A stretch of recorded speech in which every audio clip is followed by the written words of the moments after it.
With that, we bring in Erika, chair of the America First Policy Institute's Center for Education Opportunity. She is attending this executive order signing soon. Erika, great to have you back on the program. Tell us what to expect in this executive order exactly and what it will really mean for people. This greatly anticipated reform and promise kept by President Trump through the mandate that he was given by the American people will start the process of eliminating the Department of Education. But of course, as he has said and has been reported, and Linda McMahon promised to work with Congress for that final elimination. However, everything that can be done without congressional approval will be done under this executive order. We heard Biden's White House actually say that only 336 of the over 4,000 employees in the Department of Education were performing functions that congressional approval required or implied. So there's a lot more to be cut than even was done last week.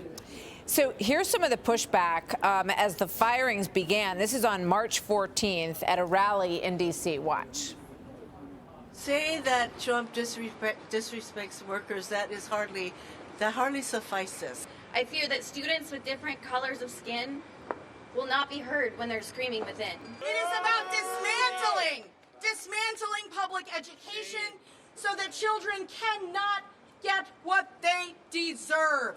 Okay, so that is the question. Are children getting what they deserve? $3 trillion have been spent on education by the federal government since 1979, when this agency was created. And what have they gotten for the $3 trillion is declining test scores since 1979. Let's put these up on the screen, and you can tell us what you think about this, Erika. You know, math proficiency, just to name one, 39%. That's 2 points lower than it was just back in 2019. So where did all this money go?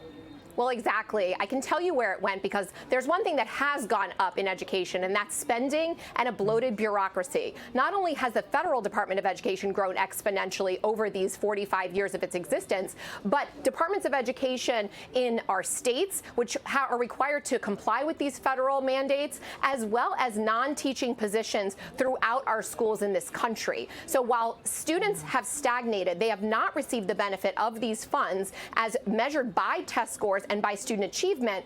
Instead, it is a jobs program, and it is a program that is funding individuals who are many times members of unions instead of benefiting the students that the taxpayers are certainly willing to do. Yeah.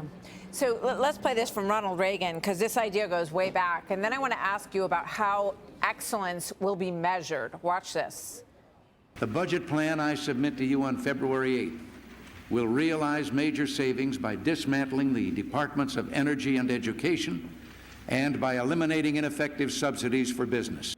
So we know that there's a portrait of Ronald Reagan hanging in the Oval Office these days. But I think the real question is, how do we make sure that we measure merit and excellence in the country and reward it in these school systems under the state oversight?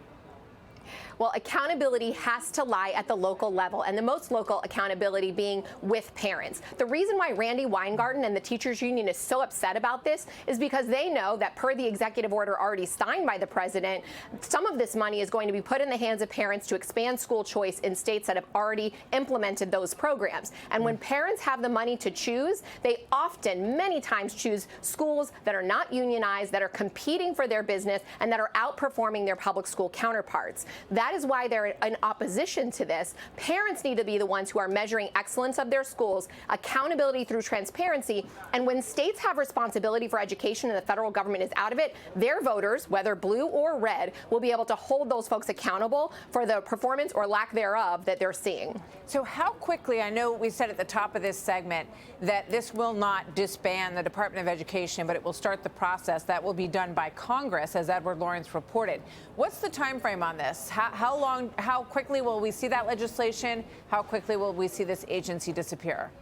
Well, there's already been legislation filed in both the House and the Senate to dismantle the Department of Education. However, I do believe it's going to be a piecemeal process. It may take 2 years. It may take all 4 years. Wow. But Congress does need to participate in this. And as you know, we do need 60 votes in the Senate from Democrats. So there will need to be some negotiation going on. However, there are things that the Department of Education does that many Democrats do not agree with. There are levels of accountability. And perhaps there are some blue states that are willing to take on the responsibility with the funding for meeting the needs of students with disabilities and low-income students in their states. So I think it remains to be seen how it gets done, but it will get done. It's been a promise of the president, and I believe he's going to be able to make it happen. All right.